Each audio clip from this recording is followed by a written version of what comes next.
కామారెడ్డి నిజామాబాద్ జిల్లాలకు orange alert ప్రకటించింది వాతావరణ శాఖ. మరోవైపు నిజామాబాద్ జిల్లా కేంద్రంలో భారీ వర్షం కురుస్తోంది. లోతట్టు ప్రాంతాలు జలమయమయ్యాయి. జల దిగ్బంధంలో పలు కాలనీలు చిక్కుకున్నాయి. మరోవైపు కామారెడ్డిలో జిల్లా వ్యాప్తంగా ఇవాళ విద్యాసంస్థలకు సెలవు ప్రకటించారు. నిజాం సాగర్ కు వరద పోటెత్తడంతో 24 గేట్లు ఎత్తి నీటిని కిందకు వదిలారు.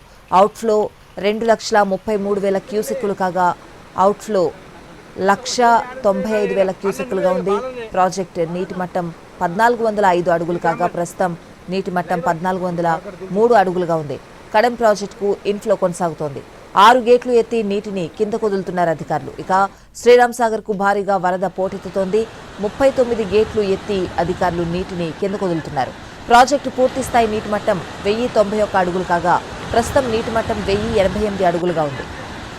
కామారెడ్డి మెదక్ జిల్లాల్లో కుండపోత వాన వణికించింది. ముఖ్యంగా కామారెడ్డి జిల్లాలోని రాజంపేట మండలం ఆరుగొండ గ్రామంలో రికార్డు స్థాయిలో దాదాపు 42 సెంటీమీటర్ల వర్షపాతం నమోదైంది.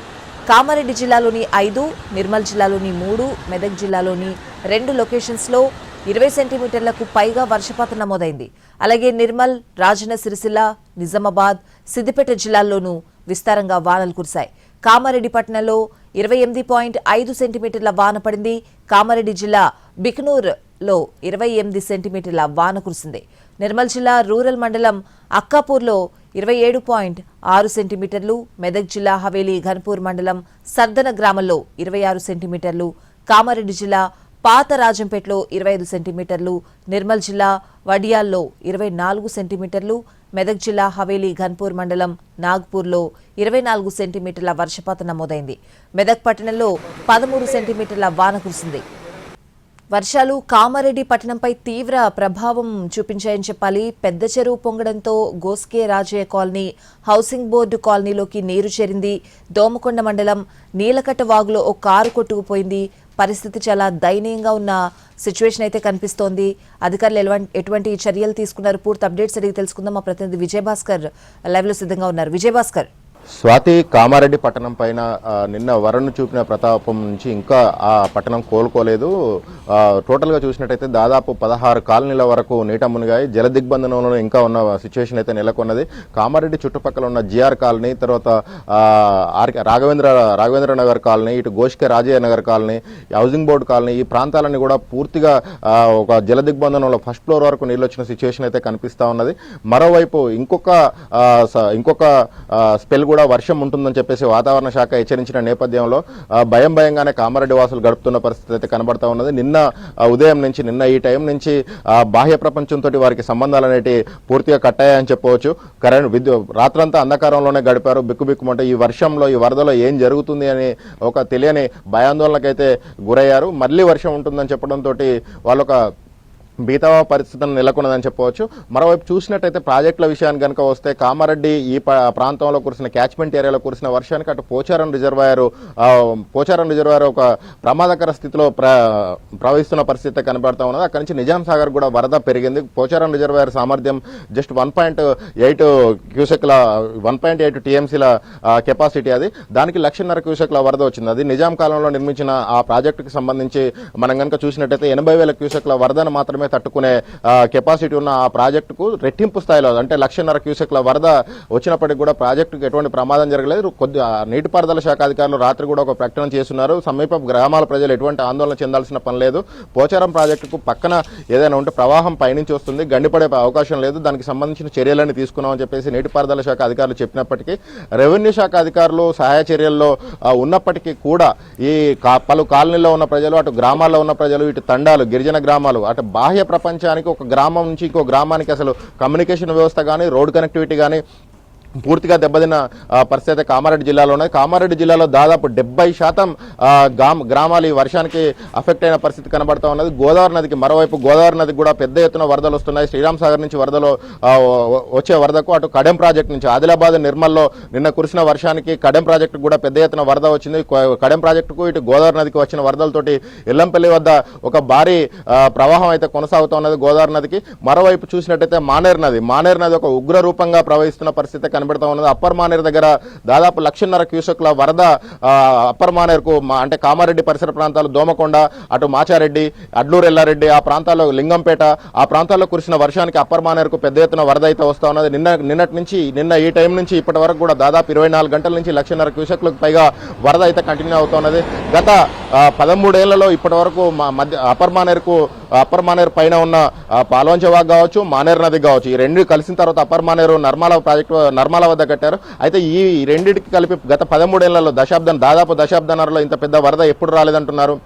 మాచారెడ్డి ప్రాంతంలో వృద్ధులను మనం కదిలించినప్పుడైతే అక్కడ ఈ ఒక బ్రిడ్జి పైన 5 ఫీట్ల పైన వరద వస్తుంది. మాచారెడ్డి అంటే సిరిసిల్ల నుంచి కామారెడ్డి వైపు పూర్తిగా రాకపోకలు బంద్ అయిపోయిన పరిస్థితి ఉన్నది. అటు హైదరాబాద్ హైవే కూడా 2 వైపులా దిగ్బంధనం అయింది. మరోవైపు రైల్వే ట్రాక్ కొట్టుకుపోయింది. కామారెడ్డి జిల్లాలో ఒక బీతావహ పరిస్థితి ఉన్నదని చెప్పవచ్చు అక్కడ. అయితే ఇటువైపు చూసినట్టయితే మానేరు నది ప్రవాహాన్ని కనుక చూసినట్టయితే అప్పర్ మానేరు నుంచి వరద అయితే భారీ ఎత్తున రావడంతో మధ్య మానేరుకు ఒక 1,40,000 క్యూసెక్ల వరద వస్తుందని అధికారులు అయితే ప్రకటించున్నారు కొద్దిసేపటి క్రితం. ఇక్కడ నుంచి కిందకి గేట్లను దాదాపు 17 గేట్లను ఎత్తి కిందకైతే వరద ప్రవాహాన్ని వదులుతున్నారు. ఎల్ఎండి కూడా ఈ వర్షాలతో ఎల్ఎండి కూడా జలకలను సంతరించుకుంది. నిన్న ఒక్క రాత్రిలోనే లోయర్ మానేరు డ్యామ్ కు 2 టీఎంసీల నీరు వచ్చి చేరింది.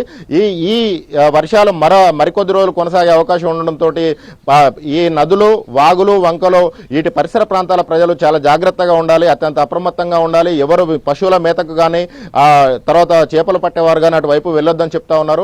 నిన్న ఏదైతే అప్పర్ మానేరు కింద ప్రవాహంలోకి పశువుల మేతకు వెళ్ళి పశువుల కొట్టాలు ఉంటాయి, లంకల్లాగా ఉంటుంది. ఆ లంకల ప్రాంతంలో పశువులను మేపుతా ఉంటారు. అక్కడికి వెళ్ళిన వాళ్ళు పశువులను విప్పుకొని తీసుకొద్దాం వరద వస్తుందనే అక్కడికి వెళ్ళిన వారు నిన్న 5 పశువుల కాపర్లు అక్కడ చిక్కుకోయిన పరిస్థితి ఉన్నది. నిన్న నాగంపేట దగ్గర కూడా ఒక యువకుడు పశువుల కోసం వెళ్ళి అక్కడే ఇరుక్కుపోయాడు. ఒక బండ మీద ఉన్నాడు. ప్రవాహం అంతకంతకు పెరుగుతుండడంతో అధికారులు నిత్యం అతనితో సంప్రదింపులు అయితే జరుపుతా ఉన్నారు. మిగిలిన 5 పశువుల కాపర్లు ఎవరైతే చిక్కుకుపోయారో వాళ్ళకు రాత్రి ఆహారాన్ని పంపారు, బ్యాటరీ లైట్లను కూడా పంపిన పరిస్థితి ఉన్నది. అక్కడ మధ్యలో ఒక దేవాలయం ఉంది. ఆ దేవాలయం దగ్గర తలదాచుకోమని వాళ్ళకి అధికారులు చెప్పారు.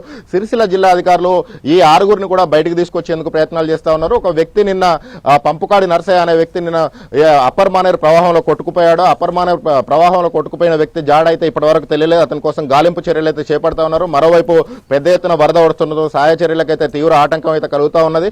కామారెడ్డి పట్టణంలో కూడా రాష్ట్ర ప్రభుత్వం రాత్రంతా సమీక్ష నిర్వహించింది. మంత్రులు తర్వాత ఇతర అధికారులు కూడా పూర్తి స్థాయిలో ఐఏఎస్ అధికారులు కావచ్చు, మంత్రులు కావచ్చు, పూర్తి స్థాయిలో వాటికి ఎప్పటికప్పుడు వరద పరిస్థితిని కానీ సహాయ చర్యలను కానీ సమీక్షిస్తూనే ఉన్నారు. ఈ మధ్యాహ్నం తర్వాత వర్షం ఒకవేళ తెరిపినిస్తేనే మధ్యాహ్నం తర్వాత సహాయ చర్యలకు ఏదైనా వేలు చిక్కే అవకాశం అంతా కనిపిస్తా ఉన్నాయి. స్థానికులు మాత్రం ఆగ్రహం వ్యక్తం చేస్తున్నారు. కనీసం తాగేందుకు మంచినీళ్ళు కూడా లేవు, చిన్నపిల్లలకు పాలు లేవని చెప్పేసి అయితే స్థానికులు ఆగ్రహం వ్యక్తం చేస్తా ఉన్నారు. తమను పట్టించుకునే వారు లేరు, మేము నీళ్ల ట్యాంకుల మీద ఉన్నాం, ఫస్ట్ ఫ్లోర్ బంగ్లాల మీద ఉన్నాం, అంటే బిల్డింగ్ రూప్ టాప్ల మీద ఉండి అక్కడి నుంచి మేము ఆర్తనాదాలు చేసినప్పటికీ మమ్మల్ని పట్టించుకునే అవకాశాలు లేవని చెప్పేసి ఒకవైపు బాధితులు చెప్తా ఉన్నారు. మరోవైపు ఎయిర్ లిఫ్టింగ్ చేద్దామన్నా కూడా అక్కడికి హెలికాప్టర్లకు వాతావరణం అనుకూలించట్లేదు.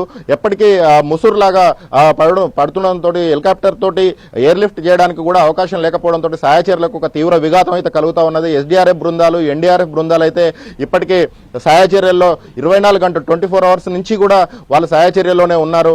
నిరంతరం శ్రమిస్తూనే ఎక్కడ ఎవరైతే చిక్కుపోయారో, ఎక్కడైతే బాధితులు ఉన్నారో వాళ్ళను బయటకు తీసుకొచ్చే ప్రయత్నాలు, పునరావాస కేంద్రాలకు తరలించే ప్రయత్నాలు, వాళ్ళకు ఆహారాన్ని కనీసం ఒకవేళ తరలించే అవకాశం లేకపోతే ఆహారాన్ని పంపించే ఏర్పాట్లైనా చేసేందుకు ఎస్డీఆర్ఎఫ్ కానీ ఎన్డీఆర్ఎఫ్ కానీ నిరంతరం శ్రమిస్తూనే ఉన్నాయి. స్వాతి, మొత్తంగా చూసినట్టయితే మరొక స్పెల్ ఉంటుంది, మరొకసారి వర్షం పడుతుంది. అది కూడా మళ్ళీ కామారెడ్డి, మెదక్ ఈ ప్రాంతంలోనే పడుతుంది. అటు నిర్మల్, ఆసిఫాబాద్ జిల్లాలో కూడా వర్షం పడుతుంది, జగిత్యాల జిల్లాలో కూడా వర్షం పడుతుందని వాతావరణ శాఖ హెచ్చరించిన నేపథ్యంలో ఉత్తర తెలంగాణలో ఒక భయంకరమైన పరిస్థితి, అంటే ఎప్పుడు ఏం జరుగుతుందనే సిచ్యువేషన్ అయితే నెలకొన్నదని చెప్పవచ్చు. Swathi. Right Bhaskar, thanks for the updates.